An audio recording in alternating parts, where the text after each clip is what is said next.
Ram Ram. India news Haryana में आपका स्वागत है। आपके साथ मैं हूं पूजा पांचाल। प्रदूषण का सितम घुटना जाए हम। जी हाँ, ये हम इसलिए कह रहे हैं क्योंकि दिल्ली एनसीआर की जो हवा है वो बेहद खराब श्रेणी में पहुंच चुकी है। दिल्ली में प्रदूषण नियंत्रण के लिए 2000 टीमें तैनात कर दी गई हैं। दिल्ली में 267 वाटर स्प्रिंकलर्स भी लगाए गए हैं। तो आपको बता दें कि प्रदूषण का जो सितम है वो लगातार गहराता जा रहा है, प्रदूषण लगातार बढ़ता जा रहा है और दिल्ली एनसीआर की हवा जो है वो बेहद खराब श्रेणी में पहुंच चुकी है, जिससे न केवल स्वास्थ्य को बल्कि आगे आने वाले सालों में उम्र की जो गुणवत्ता है वो उस पर भी काफ़ी असर पड़ता है। आपको बता दें कि दिल्ली एनसीआर की हवा बेहद खराब है। इसको लेकर प्रशासन भी फिलहाल जितने हो सके उतने तमाम इंतजाम कर रहा है। उसके लिए 2000 टीमें भी तैनात कर दी गई हैं।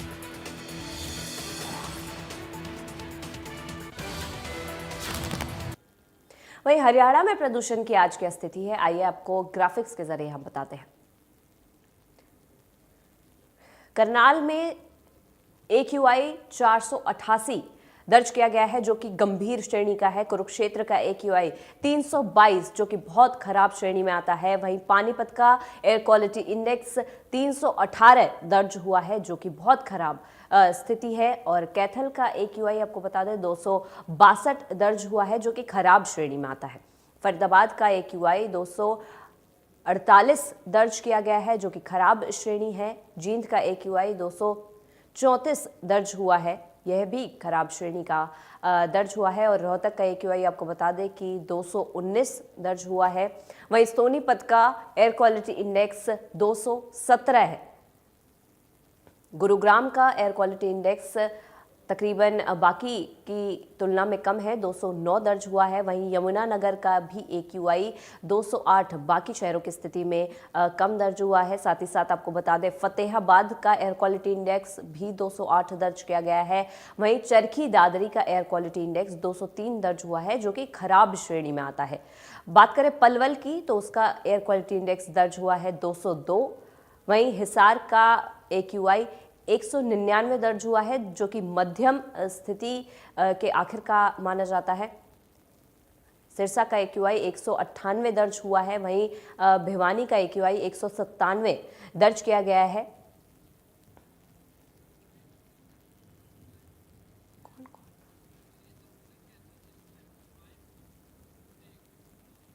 हमारे संवाददाता कैथल से वीरेंद्र पुरी हमारे साथ इस वक्त जुड़े हुए हैं। वीरेंद्र, कैथल में फिलहाल प्रदूषण की क्या कुछ स्थिति बनी हुई है? वहां पर प्रदूषण के कैसे हालात हैं? लोगों को क्या तमाम मुश्किलों का सामना करना पड़ रहा है?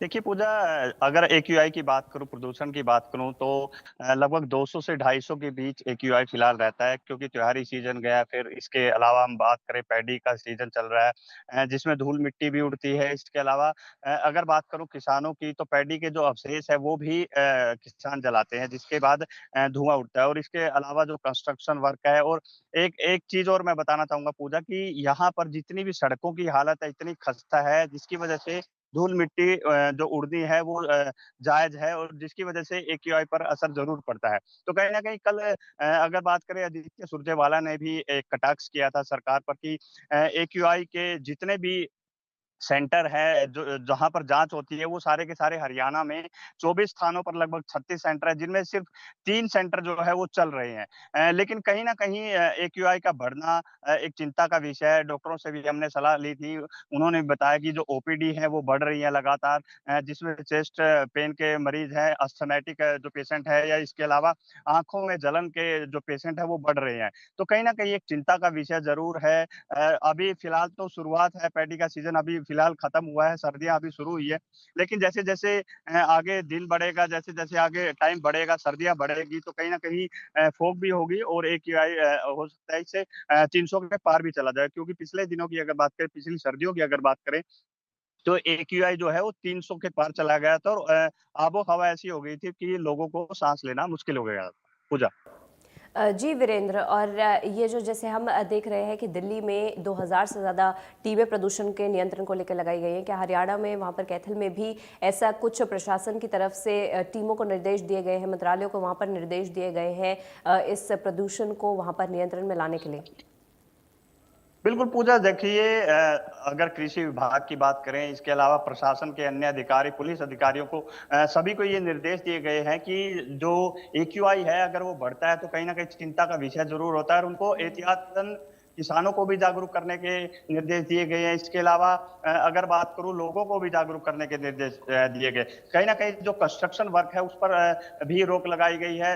लोगों को जागरूक किया गया है कि कम से कम धूल उड़ाएँ और इसके अलावा किसानों को ज़्यादा से ज़्यादा जागरूक किया जा रहा है। पैडी का सीज़न स्टार्ट होने से पहले ही किसानों को जागरूक करने के लिए अलग-अलग कृषि विभाग की तरफ से टीमें लगाई गई थी।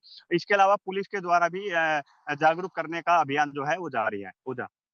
जी वीरेंद्र, और ये जागरूकता के साथ साथ एक बहुत ज़्यादा ज़रूरी है कि वहाँ पर ख़ास तौर पर किसानों को काफ़ी समझाइश की जाए, क्योंकि अभी जो है वो पराली का भी सीज़न जो है वो आने वाला है और पराली जलाने के जो तमाम सामने आते हैं मामले, उसको लेकर प्रदूषण का जो स्तर है वो और बढ़ जाता है। तो उसको लेकर प्रशासन ने क्या कुछ खास टीमें इसके लिए बनाई गई हैं ताकि किसानों को वहाँ पर गाँव-गाँव जा जाकर इस चीज़ के लिए जागरूकता की जाए, और साथ ही साथ लोगों को भी मास्क वगैरह पहनने के लिए भी जागरूकता की जाए, क्योंकि हाल ही में जब हम बाहर देखते हैं तो अभी भी लोगों में प्रदूषण को लेकर इतना गंभीरता नहीं है, क्योंकि काफ़ी जो लोग हैं वो देखे जाते हैं वो बिना मास्क और बिना जो सेफ्टी के ही बाहर इस प्रदूषण में घूम रहे हैं।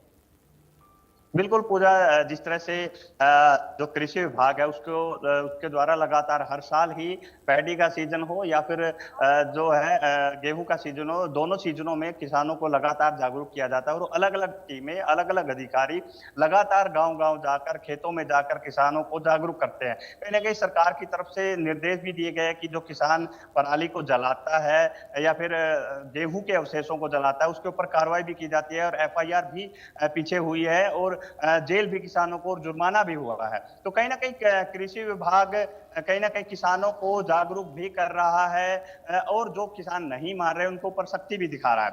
तो जागरूक करने का अभियान भी जारी है। इसके अलावा अन्य जो विभाग के अधिकारी है, इसमें डीसी की बात करें या फिर एसडीएम की बात करें, अन्य जो अधिकारी है, आला अधिकारी, वो भी लगातार किसानों को जागरूक कर रहे हैं, अन्य लोगों को जागरूक कर रहे हैं ताकि एक्यूआई लेवल ना बढ़े और स्वास्थ्य विभाग की भी ये जिम्मेवारी बनती है। ओपीडी तो बढ़ ही रही है, लेकिन स्वास्थ्य विभाग भी जो पहुँचने वाले मरीज हैं या फिर अन्य जो जागरूक के अन्य माध्यम हैं, उनके द्वारा लोगों को जागरूक कर रहे हैं कि एक्यूआई पर भी अंकुश लगाया जा सकता है, लेकिन अगर एक्यूआई बढ़ता है तो आप मास्क वगैरह पहनें और एहतियातन अपने जो प्रिकॉशंस है वो ज़रूर लें। जी, पूजा। जी, मैं ऋषि भारद्वाज का रुख करूंगी, हमारे संवाददाता पलवल से हमारे साथ इस वक्त जुड़े हुए हैं। ऋषि, वहां पर पलवल में एयर क्वालिटी इंडेक्स क्या कुछ दर्ज हुआ है, वहां पर प्रदूषण की क्या स्थिति है? जी पूजा जी, मैं बताना चाहूंगा कि इस समय पलवल का 200 के पार एयर पोल्यूशन है और ये अभी तो किसान अपनी जो धान की कटाई को कर रहे हैं, मंडियों में लेकर धान को पहुंच रहे हैं, और लेकिन कुछ किसान जो सरकार के आदेश है उनका भी पालन कर रहे हैं। तो और पलवल जिले में 2 किसानों के खिलाफ मामला दर्ज किया गया है जिन्होंने पराली जलाई थी। जिला प्रशासन के द्वारा उनके खिलाफ कार्रवाई भी की गई है और प्रशासन द्वारा किसानों को सतर्क भी किया जा रहा है, उनसे अपील भी की जा रही है क्योंकि सरकार के द्वारा प्रोत्साहन राशि भी जो पराली नहीं जलाएंगे उनको प्रोत्साहन राशि प्रशासन द्वारा, सरकार द्वारा दी जाएगी। उनका किसानों से अपील भी कर रहे हैं, उनका लाभ उठाएं। तो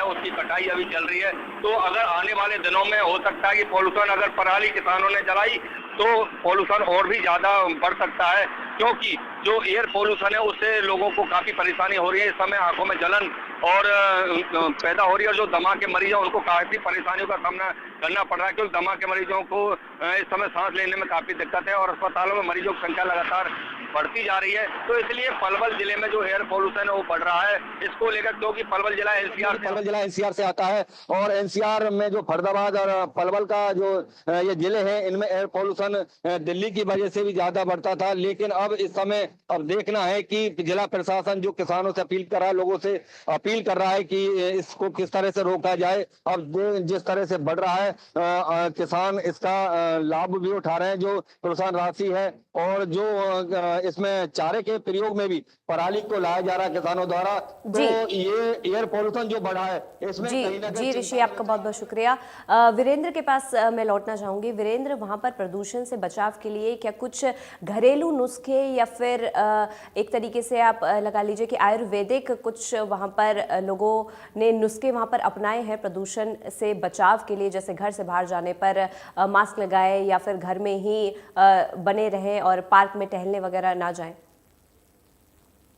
बिल्कुल पूजा, जिस तरह से आयुष विभाग की बात करें या स्वास्थ्य विभाग की बात करें, वो लोगों को लगातार जागरूक तो कर ही रहा है। जैसे कि कल हमारी बात कैथल की जो सीएमओ है रेणु चावला जी, उनसे बातचीत भी हुई थी। उन्होंने कहा था कि लगातार जिस तरह से मरीज, क्योंकि त्योहारी सीजन भी था जिसकी वजह से लोगों ने पटाखे वगैरह जलाए, जिसकी वजह से धुआं जो है वो बढ़ा। इसके अलावा पैडी सीजन चल रहा है, लोग फसल रोकने के बावजूद भी जो पैडी के अवशेष है उनमें आग जरूर लगा रहे हैं। क्योंकि कुछ विजुअल्स मैंने भेजे भी थे और किसानों को जागरूक करने के लिए लगातार टीमें जरूर लगी हुई हैं। लेकिन स्वास्थ्य विभाग कहें, आयुष विभाग कहें, वो भी लगातार तैयार है। वो लोगों को योग करने के लिए प्रेरित करता है, इसके अलावा मास्क लगाने के लिए प्रेरित करता है। और खासकर बच्चों को ये निर्देश दिए गए हैं कि बच्चों को घरों से बाहर ना निकालें, क्योंकि कम से कम हो सके बच्चों को घरों से बाहर निकालें, क्योंकि जो सबसे ज्यादा असर अगर ये एक्यूआई डालेगा तो वो बच्चों के फेफड़ों पर डालेगा। और इसी वजह से जो स्वास्थ्य विभाग है, आयुष विभाग है, वो सचेत है और उनका यही कहना है, लोगों से यही अपील है कि मास्क का प्रयोग करें और ज़्यादा से ज़्यादा अगर हो सके घरों से बाहर ना निकले, ताकि इसका जो असर है वो ना पड़ सके। जी।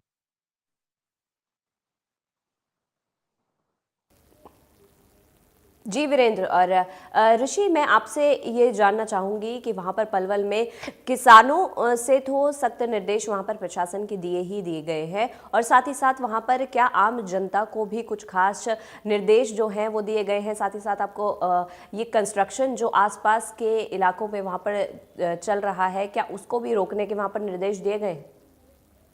जी बिल्कुल पूजा जी, जो जिला प्रशासन द्वारा जो कंस्ट्रक्शन चल रहा है उनको निर्देश दिए गए हैं। इस समय के कंस्ट्रक्शन का जो काम चल रहा है उसको बड़े ही तरीके से अपना उस पर पानी डाला जाए लगातार, ताकि जो पॉल्यूशन है वो नहीं बढ़े, धूल होती है उसके अंदर वो नहीं उड़े। और जो किसानों को भी सख्त निर्देश दिए गए हैं कि पराली न जलाएं, और अगर पराली जो जलाएगा उसके किसान के खिलाफ मामला दर्ज किया जाएगा। जबकि 2 मामले किसानों के खिलाफ अभी दर्ज हो चुके हैं, जिला प्रशासन कार्रवाई की गई है।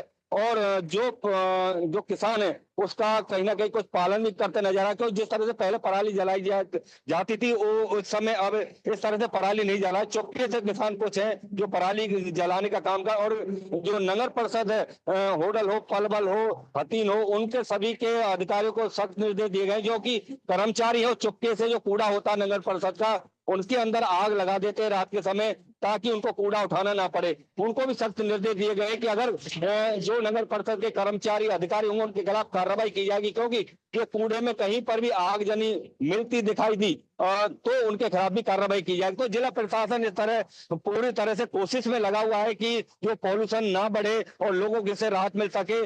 जिस इस तरह जो अस्पतालों में मरीजों की जो संख्या बढ़ रही है उससे भी जो स्वास्थ्य विभाग पूरी तरह से अलर्ट है। आंखों में जलन पैदा होना, छोटे छोटे बच्चों को भी उनका स्वास्थ्य विभाग ने निर्देश जारी किए, छोटे छोटे बच्चे उनको ज्यादा ना घुमाएं, ज्यादा घर से बाहर ना निकाले, क्योंकि जिस तरह जो पॉल्यूशन बढ़ रहा है इससे छोटे बच्चे ज्यादा गिरफ्त में आ सकते हैं। और दमा के जो मरीज है उनको मास्क लगाने की सलाह दी गई है कि वो मास्क का प्रयोग करें और बाहर कम घूमें, ताकि जो श्वास लेने में उनको दिक्कत पैदा ना हो। जी, आप दोनों का बहुत बहुत शुक्रिया इस तमाम जानकारी को हमारे साथ साझा करने के लिए। और अब हम आपको ग्राफिक्स के जरिए बताते हैं कि इस प्रदूषण से आखिर बचाव कैसे करें। तो प्रदूषण से बचाव के लिए आपको बता दें कि सबसे पहले दरवाजे और खिड़कियां जो है अपने घरों की उनको बंद रखा जाए, और ज़रूरी होने पर ही घर से बाहर निकलने के निर्देश जो है वो लोगों को ये दिए गए हैं। साथ ही साथ घर से जब भी बाहर निकले तो मास्क ज़रूर लगाकर निकले, जिसकी वजह से प्रदूषण से थोड़ी राहत मिल सके। साथ ही साथ जो पार्क में टहलने से इस समय बचाव करें, पार्क में टहलने इस समय नहीं जाएं और खुले में व्यायाम नहीं करें। कई लोग होते हैं जो खुले में सुबह सुबह व्यायाम करते हैं, जो अभी के लिए प्रदूषण की स्थिति को देखते हुए मना करा गया है। और पानी ज़्यादा पीना, साथ ही साथ खाने में हल्दी, गुड़ और अखरोट जैसे जो पदार्थ हैं उनको लेने के भी यहाँ पर बचाव के एक तरीके से नुस्खे। तो ये तमाम नुस्खे हम आपको बता रहे हैं। प्रदूषण से इस वक्त बचने के ये नुस्खे, जहाँ पर घरों के दरवाजे और खिड़कियों को बंद रखना, घर से बाहर अगर जाएं तो मास्क ज़रूर लगा कर जाएं, साथ ही साथ पार्क में टहलने से फ़िलहाल कुछ समय के लिए वहाँ पर परहेज करना ज़रूरी है। साथ ही साथ खुले में व्यायाम करना भी इस समय हानिकारक हो सकता है।